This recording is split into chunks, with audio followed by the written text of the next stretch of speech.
Great. Hello, everyone. Thank you for joining us for our next Mindful Monday session, which is a sound bath. I am Carly Osborne, the Education and Awareness Specialist for the Washington State EAP, and I'm really glad that you are here to join me today. So we're going to go ahead and get started on talking about what a sound bath is. So, to begin with, in really simple terms, a sound bath is just another mindful exercise. It's meditative and it's meant to immerse you in the sounds that you are hearing. People use sound bathing for a variety of different reasons. Relaxation, it can help increase sense of well-being. For some, it's just a time to sit and think. And for some, you might even, find a breakthrough to a problem that you're having. But for our purposes, it's to help us relax and be present in the moment. And with sound bathing, although it is music, it's not typically what you're used to. Very rarely are there vocals. Some of the instruments might be new to you, for example, gongs, singing bowls, tuning forks, wind chimes, low percussive drumming. I'll put all together. It creates a very rhythmic, meditative, kind of slow ambient sound. So, unlike typical music where you've got a lot going on, with the exercises for a sound bath, you're just meant to really soak in that sound. Today's practice runs about 30 minutes. And before we get started, I did want to let you know that for some people, there can be some side effects. They're typically rare, but it's important to note in case you're doing this sound bath or you try another one and you suddenly find things like you're feeling uncomfortable because of the louder repetitive noises. For some, the frequency of the vibrations might be too much for their digestive systems. Others find that they can become very emotional during a practice like this. You may even find that some sounds and vibrations just don't agree with you. They kind of set you on edge because of the way they sound. It's too high pitched, it's too low pitched. For some reason, it doesn't sit comfortably with you. And for those who use medical devices such as hearing aids or even pacemakers, there are occasions where the frequencies and vibrations can interfere with those devices. But again, they are rare. And the purpose of this entire exercise, really this whole Mindful Monday series, is to help you discover ways in which to be present, to allow yourself time to relax and to just, focus on you for a minute. So if you find during a sound bath that it's just not working for you for any of the reasons I mentioned or for something that I haven't mentioned, please feel free to stop. Don't force yourself to go through with this, because forcing yourself to do something that's making you uncomfortable or unhappy or you just don't like is really kind of the opposite of what we're trying to do with this series. So it's okay if sound bathing is not for you. But what we're going to do now is we are going to move forward and I'm going to start the music. It's going to play for about 30 minutes. This is a custom soundtrack that was created for me by a musician by the name of Dane Howard, who specializes in this type of instrumental music. During the music, there will be no talking. So don't worry if all you're hearing is music and no talking. And before you begin, I'd like you to go ahead and find a comfortable spot. It could be sitting up, it could be laying down, just someplace that's comfortable for your body. Kind of settle into that area. Take a couple of deep breaths. You can close your eyes if you'd like to. You can keep them open. It is entirely up to you. An important thing is, if you can, make sure the space you're in is quiet, because you really don't want the interference of other sound. But we're going to go ahead and get ready and get started. So get comfortable, get quiet, and let's get ready to just let this sound wash over us.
Okay, let's start slowly coming back to ourselves.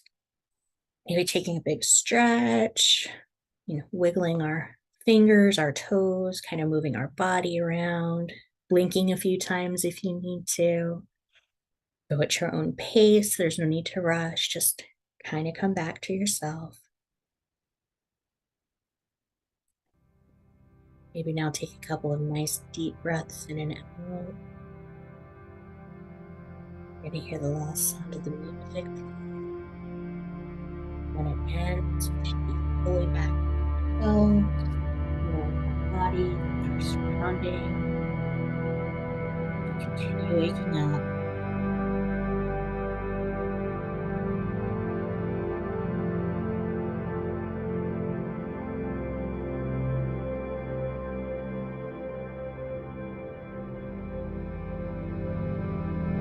If you are sitting or laying down, it might be helpful to stand up and stretch.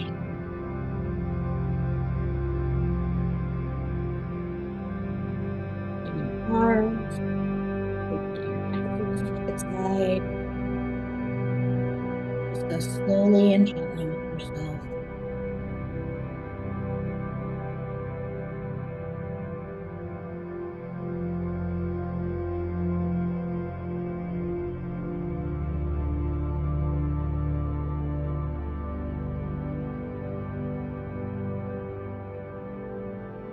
Continuing to take some nice deep breaths in, out. Maybe try some box breathing. So breathing in for 4, holding for 4, breathing out for 4, holding for 4. Go ahead and do that 2 or 3 times. Bring your awareness back to your breath. We have about 30 or so seconds left of music that's slowly bringing us back to ourselves.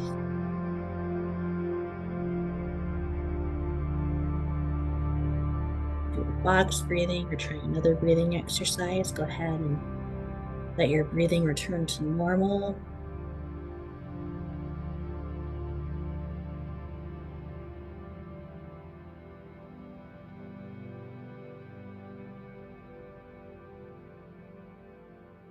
We should be fully awake now and back here in the present, back in our offices, our rooms, wherever we happen to be.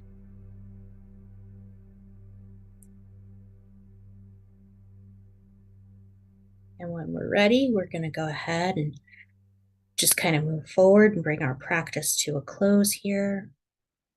So now that we are fully back in ourselves, I just wanted to thank you for joining me for today's exercise. I hope that you found something useful in it.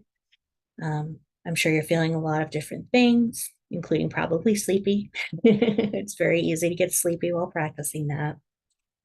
And as we come to an end, I just want to remind you that sound bath can be however long you need it to be. So you don't have to practice for a half hour, 10 minutes, 2 hours, whatever works for you. And another gentle reminder that if this practice didn't work for you today, that's perfectly fine. Not every practice is going to resonate with everybody. So thank you again for joining me. I hope to see you again at our next session where we will be practicing some journaling. So have a wonderful day. And again, thank you for joining us for our sound bath today.